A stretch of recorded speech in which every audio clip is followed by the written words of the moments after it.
Frontline.mk на прва линија. Во врска со настанот кој се случил вчера на улиците во Виница, значи дали може да ни дадете ваша изјава, какви мерки преземавте во врска со тој настан, дали се работи на расчистување на случајот и на пронаоѓање на сторителите? Така. Да. Значи вчера са бајле околу 8 часот бев запознан од социјалните мрежи дека на улица Димитар Герасимовски Дидо има за жал починати 4 кучиња.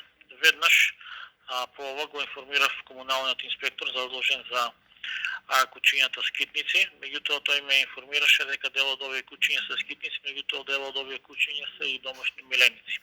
Значи се работи најверојатно за отровување на овие кучиња, за да потоа се јават уште 3 кучиња, исто така починати.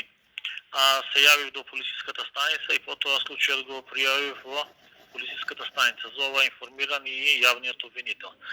Очекуваме по конкретни мерки да даде МВР, бидејќи не се работи само за кучиња скитници, туку дели од собствениците и го имаат пријавено овој случај. Да. Дали планирате, например, да ги зголемите сега мерките за безбедност за време на полицискиот час, нели со цел да се спречи повторно случување на ваков немил настан?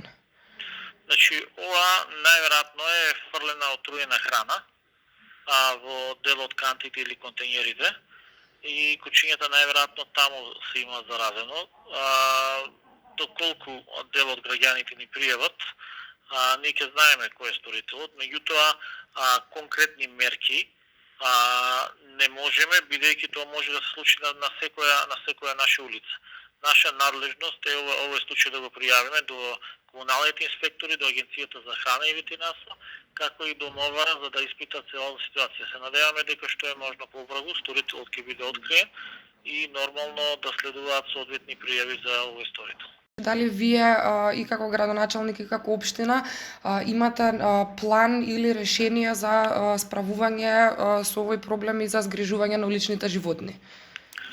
Значи, ние како општина Виница имаме секоја година спроведуваме тендери, а тоа е за кучињата скитници, за заловување на кучињата скитници.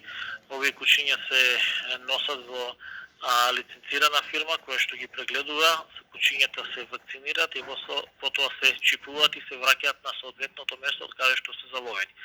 Значи, моментално имаме склучуван договор со со старшкиот центар Тодор Велков од Куманово и во текот на оваа година, значи од последниот тендер до ден денес се извршени 3 до 4 заловувања, некаде околу 40 на кучиња.